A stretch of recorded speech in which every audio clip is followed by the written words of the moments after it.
This is Darshana Gauchan with your B2B Cambodia Market update for August 13th, 2024. The Cambodia Securities Exchange Index was up by 0.7 points or 0.17% to 412.55.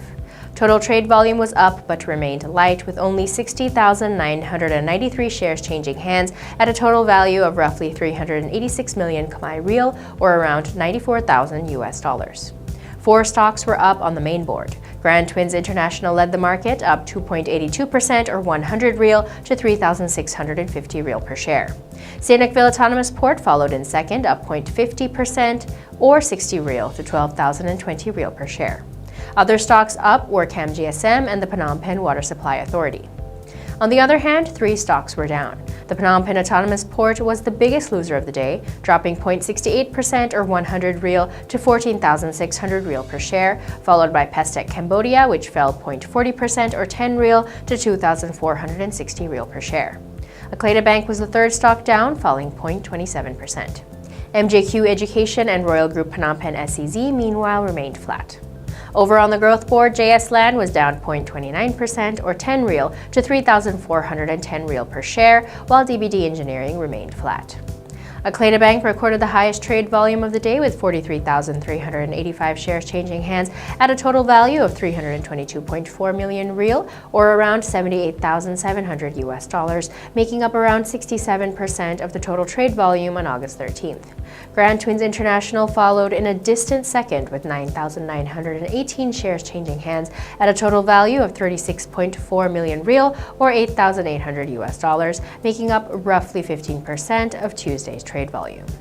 In other market news, Akleda Bank released its second quarterly report for 2024, detailing that the company's total revenue increased by 29.66 billion Khmer Real, or roughly $7.2 million, which is an increase of 3.51% compared to the same quarter in 2023, while profit attributable to the bank's owners decreased by 19.35 billion Real, equivalent to 14.26% compared to Q2 in 2023. In terms of the company's assets, as of June 30th, 2024, Akleda Bank's total assets saw a 5.53% or 2.2 trillion Khmer Real increase, which is roughly $537.1 million compared to 2023, while equity attributable to owners of the bank has so far increased by 3.19% or 179.32 billion Khmer Real, which is around $43.7 million from the end of 2023. JS Land published a disclosure report announcing that its net profit after tax reached over 1 billion Khmer Real in Q2 of 2024, which is an increase of 150.21% or 3.1 billion Khmer Real, roughly $778,000 from the same quarter in 2023. The company attributes this increase in net profit to its completion of the Garden Residency 2 project. Pestec Cambodia also released a disclosure notice announcing an increase in revenue, operating loss, and net loss in Q2 of 2024 when compared to the same quarter in 2023. The company's revenue increased by 106.7%, but operating loss also increased by 4,505.5%, and net loss after tax increased by 293.3%. The Khmer Real to USD strengthened to 4,091 Real per US dollar, while the US dollar index was up to 103.21. Moving on to global commodities, oil prices steadied on Tuesday after rising for 5 consecutive sessions as markets refocused on concerns about demand after OPEC on Monday cut its forecast for demand growth in 2024 due to softer expectations in China. Benchmark Brent crude futures were down 30 cents or 0.36% at $82 a barrel. Brent on Monday gained more than 3%, while U.S. crude futures rose more than 4% on expectations of a widening Middle Eastern conflict that could tighten global crude oil supplies.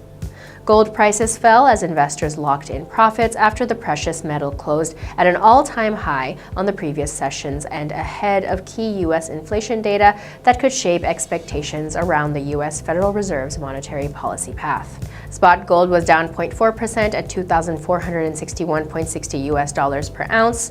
Prices rose 1.7% to $2,472, a record high for the closing price on Monday. Non-yielding gold is up 19% so far this year after spot prices touched a record high of $2,483.60 on July 17th. U.S. stock futures rose modestly. The Nasdaq Composite has advanced for 4 of the past 5 days. Tech stocks have also gained. Nvidia and Super Microcomputer were both up roughly 1.5% in pre-market trading, continuing to recover from last week's rout. Bond yields ticked higher. The yield on the U.S. 10-year Treasury note settled Monday at 3.908%. The British pound strengthened, topping 1.28 US dollars. UK data also showed an unexpected decline in the unemployment rate last quarter, although wage growth cooled. The Japanese yen weakened to around 147.9 yen to the dollar. The Nikkei 225 jumped about 3.5% as stock markets in Japan reopened after a holiday. This was Darshana Gauchan with your B2B Cambodia Market update for August 13th.